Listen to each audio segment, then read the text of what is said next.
Good morning students. Sigma global academy senior secondary school के online application में आपका सबका स्वागत है। आज हम 9th क्लास के एक टॉपिक वर्ण विचार, इसके विषय में हम चर्चा करेंगे। तो स्टार्ट करते हैं। वर्ण विचार।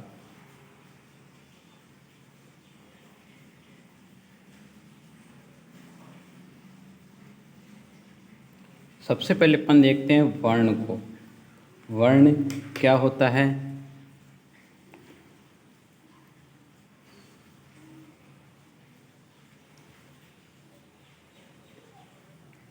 वर्ण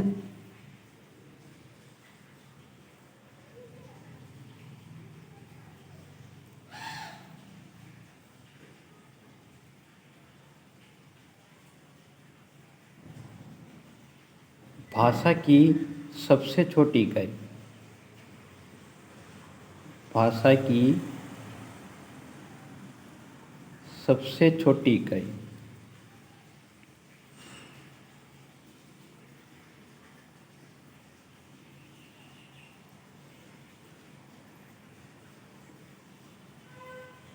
इकाई वर्ण कहलाती है।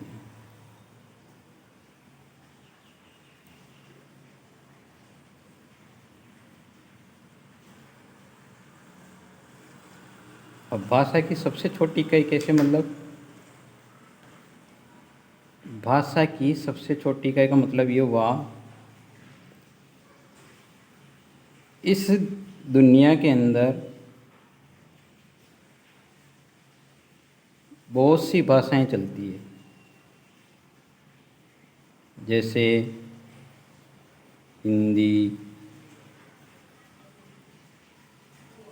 अंग्रेजी, चाइनीज, फ्रांसीसी,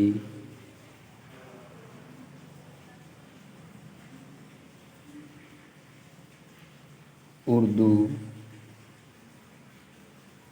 संस्कृत,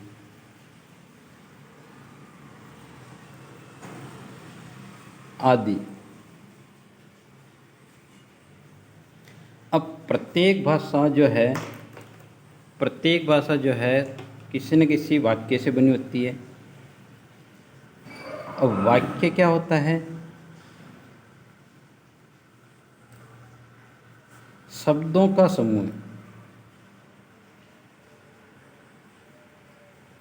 शब्दों का समूह।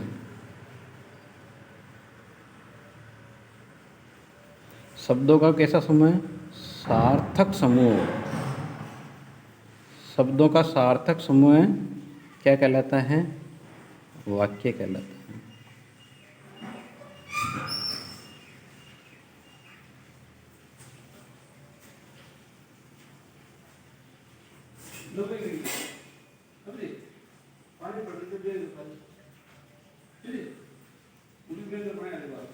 ठीक है। अब शब्दों का सार्थक समूह का मतलब क्या हुआ? जैसे मैं कहता हूँ राम खाना खाता है। अब इसमें जो राम है ये कर्ता है, और ये कर्ता कौन सा है? पुल्लिंग का है, यानी व्यक्तिवाचक है। अब इसकी जो क्रिया है, ये क्रिया भी इस कर्ता के अनुसार चली है। अगर मैं ये लिखता राम खाना खाती है, तो राम तो क्या है? पुल्लिंग है, जबकि खाती क्या है? स्त्रीलिंग की क्रिया हो गई। इसी वजह से ये वाक्य क्या हो गया? गलत हो गया। तो ये जो वाक्य है राम खाना खाता है, राम खाना खाता है मतलब कि राम जो है वो कर्ता पुल्लिंग का है और इसकी क्रिया भी किसकी है? पुल्लिंग की है। इस वजह से क्या हो गया? एक सार्थक हो गया। तो इसी सी वजह से कहा गया है कि शब्दों के सार्थक समूह है। ये एक समूह है जिसमें कर्ता आ गया, कर्म आ गया और उसकी क्रिया आ गई। यानी वाक्य का जो निर्माण होता है वो होता है कर्ता से प्लस कर्म से प्लस क्रिया से। इन तीनों से मिलकर क्या बनता है? एक वाक्य बनता है। जब ये तीनों ही वाक्य एक ही समान हो, यानी कर्ता और क्रिया एक समान हो, तब वह वाक्य कैसा कहलाता है? सार्थक कहलाता है, यानी इसका एक अर्थ निकलता है। जब अर्थ नहीं निकलता है तो वो निरर्थक हो जाता है। तो शब्दों का एक सार्थक समूह वाक्य कहलाता है। अब इसमें एक शब्द आया शब्द। शब्द क्या कहलाते हैं? वर्ण के सार्थक समूह को,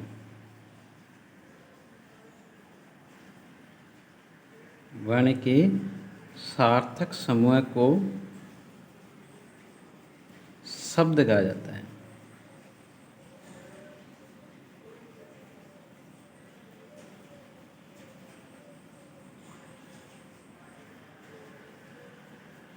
अब सार्थक समूह कैसे? जैसे मैं लिखता हूँ ए और ए, ये एक समान नहीं हुई, क्योंकि ए जो है वो इंग्लिश का है, अंग्रेजी का है, और ए जो है वो हिंदी वर्णमाला का है। इसी तरीके से क्या हो गए? गलत हो गए।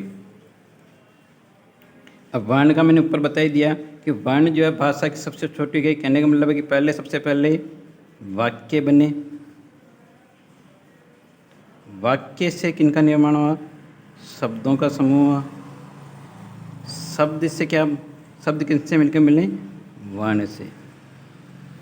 ठीक है, यहाँ तक की चीज़ समझ में आई।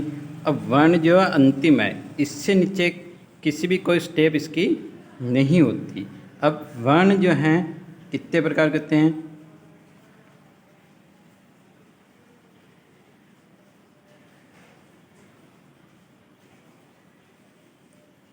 संस्कृत या हिंदी वर्णमाला में वर्ण, संस्कृत या हिंदी भाषा में वर्ण जो हैं वो दो प्रकार के होते हैं।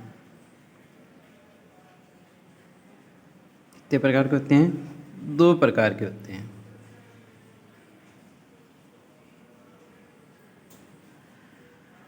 ठीक है, ये दो प्रकार कौन से?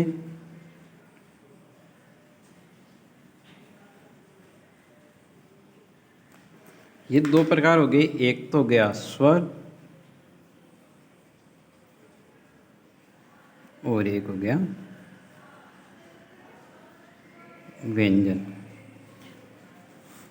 ठीक है, एक तो गया स्वर और एक हो गया व्यंजन। अब दोनों की परिभाषा जानते हैं कि स्वर किसे कहते हैं, व्यंजन किसे कहते हैं। स्वर, सबसे पहले देखते हैं स्वर की परिभाषा को।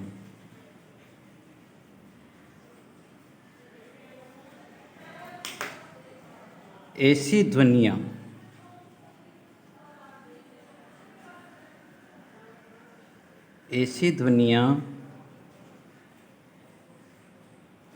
जिनको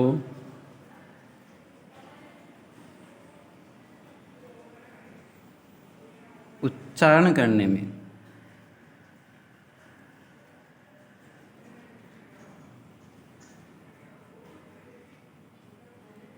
किसी अन्य ध्वनि की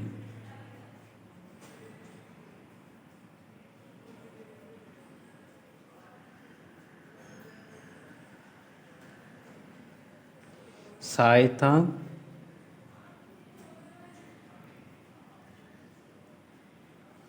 न लेनी पड़ती हो।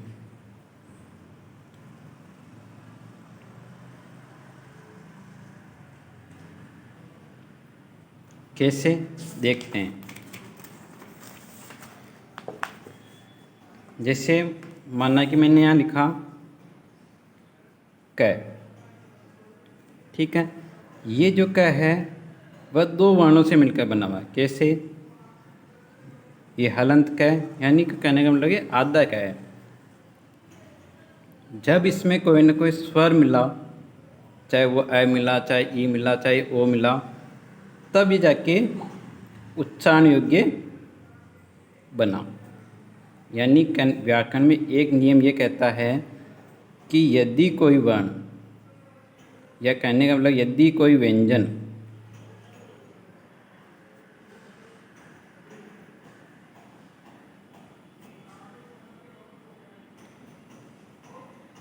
हलंत या आधा है तो उसका उच्चारण संभव नहीं है।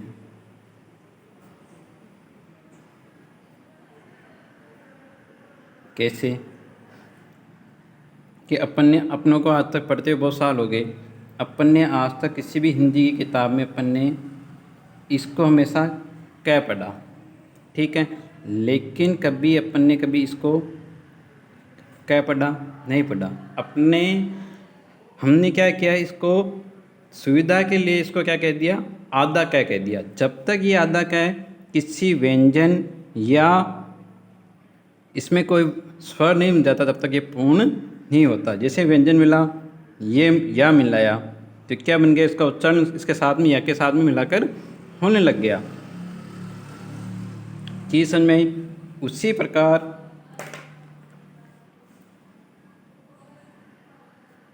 व्यंजन की परिभाषा,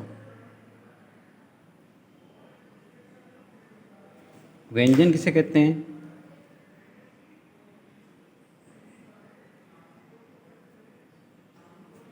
ऐसी ध्वनियाँ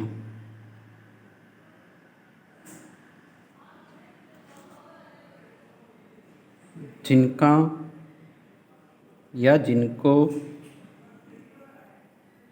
उच्चारण करने में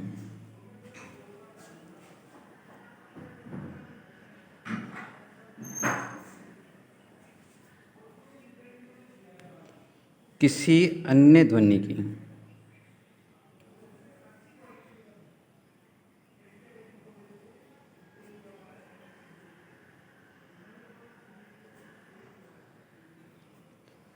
सहायता लेनी पड़ती हो।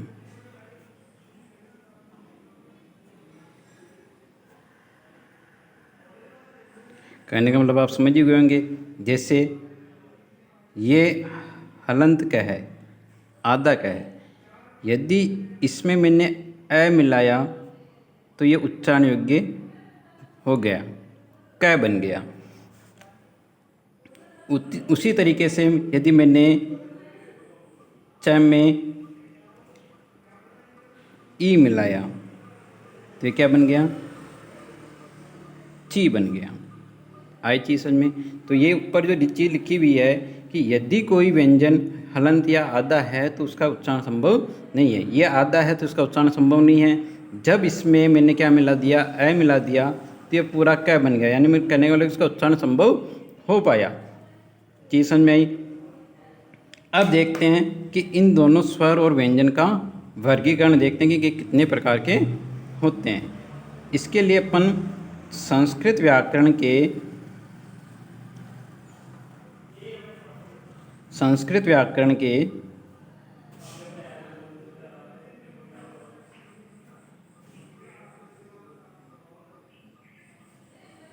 माहेश्वर सूत्र पढ़ेंगे। अभी माहेश्वर सूत्र क्या होते हैं, कितने होते हैं, इनका क्या उपयोग है, वो देखते हैं। सबसे पहले देखते हैं माहेश्वर सूत्र।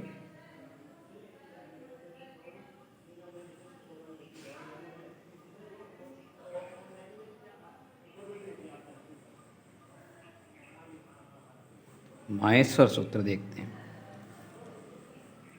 पहली चीज, ये माहेश्वर सूत्र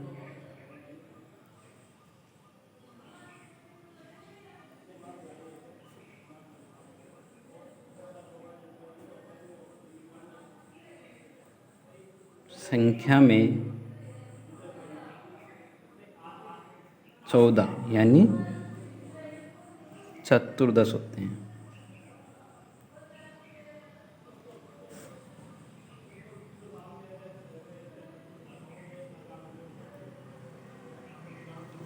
ठीक है।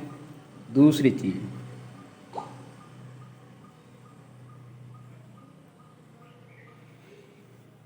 इनकी जो उत्पत्ति है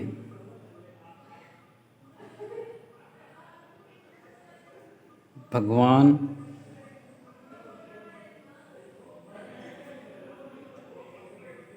शिव के डमरू से हुई है।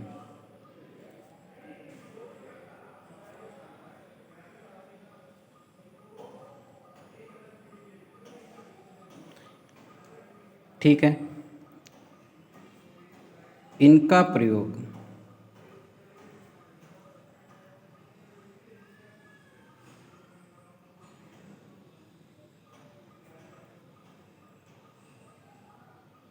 प्रत्याहार निर्माण में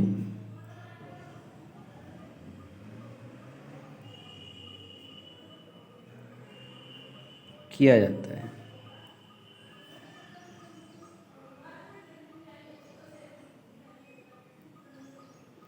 ठीक है। ये तो ही माहेश्वर सूत्र की नॉर्मल जानकारी, भी कितने होते हैं, क्या होते हैं, वो चीज़। ठीक है। अब देखते हैं कि स्वर कितने होते हैं, व्यंजन कितने होते हैं।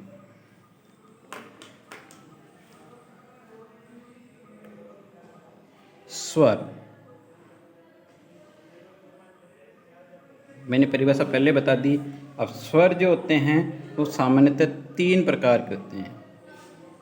कितने प्रकार के होते हैं? 3 प्रकार के होते हैं।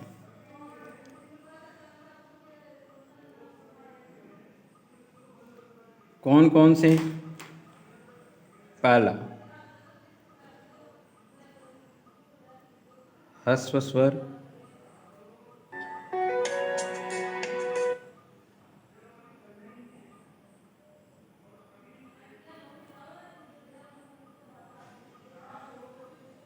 जिसे अपन लघु स्वर भी कहते हैं। लघु का मतलब छोटा और ह्रस्व का मतलब भी छोटा। दूसरा प्रकार है इसका दीर्घ स्वर।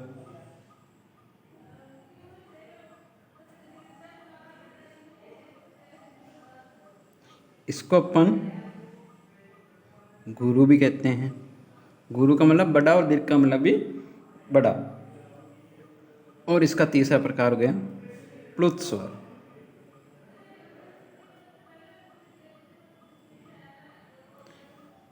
ठीक है। अब संस्कृत जो व्याकरण है या संस्कृत भाषा में स्वर को क्या कहा जाता है? हमेशा स्वर को क्या कहा जाता है? अच कहा जाता है। क्या कहा जाता है? स्वर को अच कहा जाता है। संस्कृत भाषा में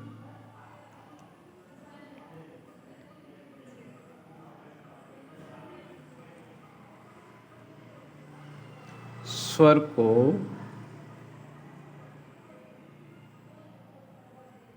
क्या कहा जाता है? अच कहा जाता है।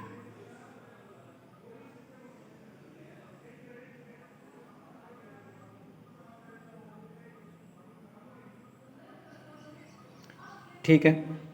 अब इस माहेश्वर सूत्र के अनुसार, माहेश्वर सूत्र के अनुसार जो है अच स्वर कितने हो गए?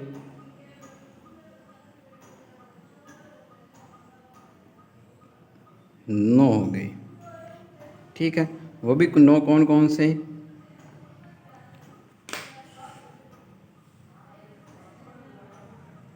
ए, ई,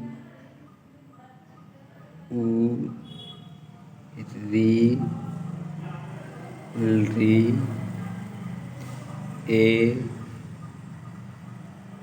सॉरी आई, ओ और औ। ये कितने हो गए? 9 हो गए। 1 2 3 4 5 6 7 8 और 9 हो गई। ये हो गए अपने संस्कृत भाषा के अच स्वर। यानी कहने का मतलब कि सीधा सीधा सा कि स्वर कितने प्रकार के हो गए? संस्कृत भाषा में 9 प्रकार के हो गए। कितने हो गए? 9 हो गए। ठीक है। उसी तरीके से चले अगर आगे अपन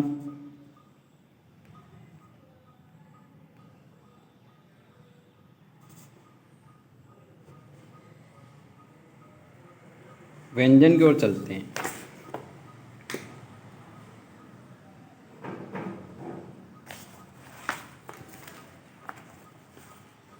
व्यंजन। अब व्यंजन जो है आपको परिभाषा मैंने पहले बता चुका हूँ। संस्कृत भाषा में जो व्यंजन जो होते हैं वो 33 प्रकार के होते हैं। कितने प्रकार के होते हैं? 33 प्रकार के। कितने प्रकार के? 33, यानी त्रय त्रिंशत। कितने प्रकार के हो गए? त्रय त्रिंशत। ठीक है। अब अपन जिक्र करते हैं माहेश्वर सूत्र के अनुसार ये जो हैं ह्रस्व और स्वर कैसे होते हैं।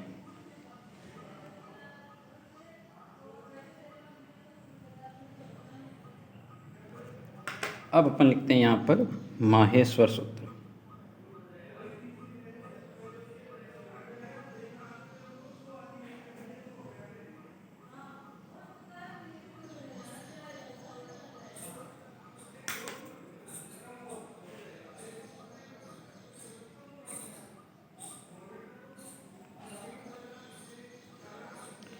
पहला सूत्र है ए ई उ न।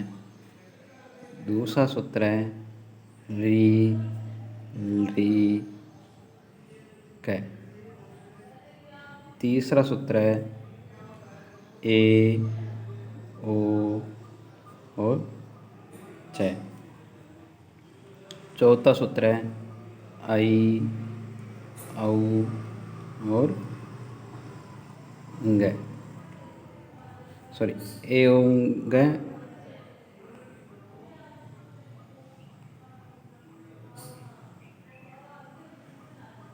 और आई औ च। ठीक है। पांचवा सूत्र है य व र ट। उसी प्रकार से छठा सूत्र है ल न।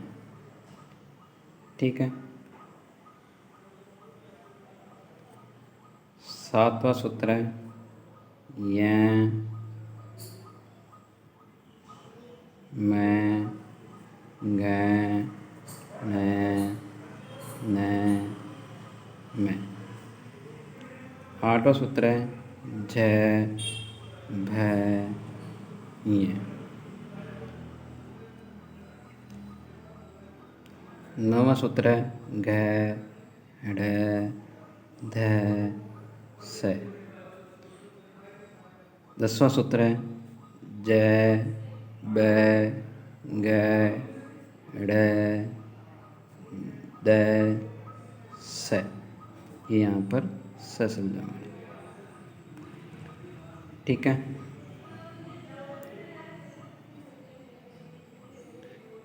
ख फ छ ठ थ च ट त व। 12वां सूत्र है क प य। 13वां सूत्र है स स स और र। और 14वां सूत्र है और ल। ठीक है। तो इस सूत्रों के अनुसार स्वर और व्यंजन कौन कौन से होते हैं? क्रमांक 1 से लेकर 4 तक के जो सूत्र हैं वो सारे के सारे क्या हैं? स्वर हैं। और क्रमांक 5 से लेकर 14 तक के जो सूत्र हैं वो सारे के सारे क्या हैं? व्यंजन हैं। धन्यवाद दोस्तों। इसके आगे की क्लास अपन कल पढ़ेंगे।